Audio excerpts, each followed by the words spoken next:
a lot of things that people don't know about our conspiracies, the intricacies of conspiracies, and how someone who hasn't even been caught with any physical evidence of drugs. What we call a dry conspiracy. Yeah. Or a historical Ghost dope. conspiracy. Yeah, ghost dope is.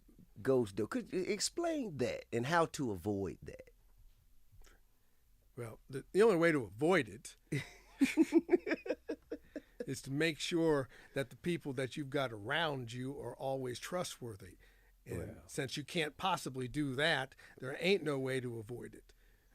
So anybody could just say, I was doing this with him for this amount of period, this period of time, and it was this amount of this quantity of dope, and it's gonna be admissible. If a judge buys into that, you can get hit with that quantity of dope. It's not unusual at all.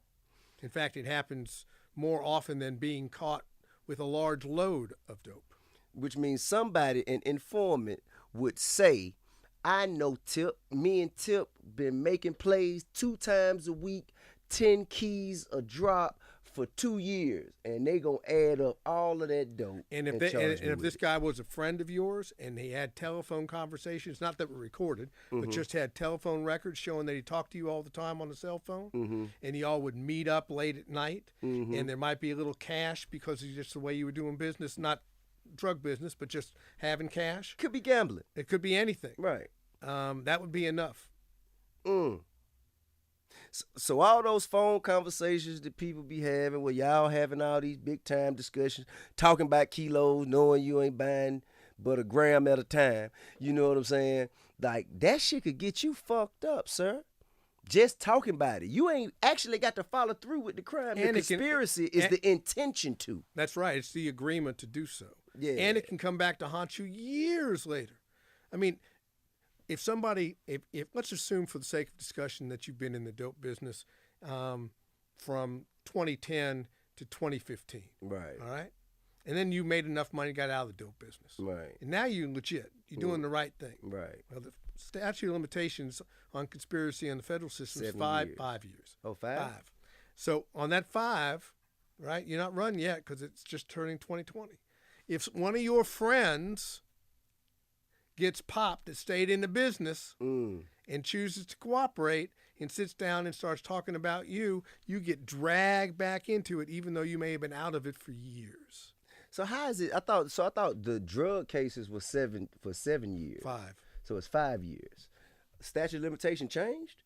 No, it's not that I'm aware of, but I believe the federal system is 5 on almost everything except tax and certain types of fraud. Got you. So that's 4 years in the state of Georgia on drugs. So 4 years for the state charge? For the state charge on drugs. Okay, so you got to be clean for 5 years before you even think about speaking of. But that's any assuming that old you activity. actually withdrew from the conspiracy.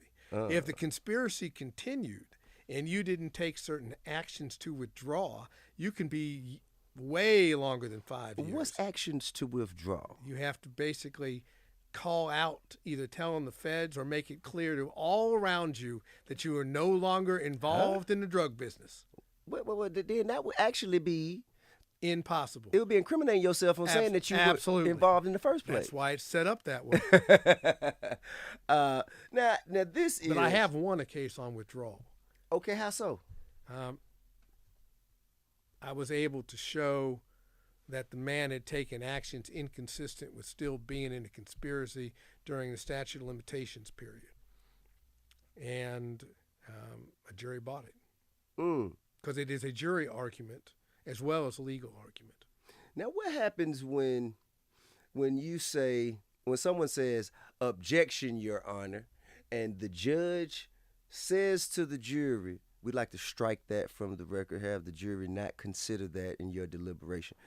Does the jury actually strike Hell that? No. Hell no. That's why you see prosecutors pushing that all the time. Right. There's a TV show on now that's called Bull. Okay. And it's about a jury selection expert. Okay. And it's based on Dr. Phil, because that's what he used to do. Okay. That's how he met Oprah Winfrey, because he was a jury expert on her case. Okay. When she was doing a civil case. So there's a TV show on, and obviously it's TV, so it's make believe, but they do that. They talk about that all the time. That there's an objection, and somebody will say, "I object," move to strike, and the judge will say struck, and he'll turn to the client and say, "No, they're not going to forget that," because they don't.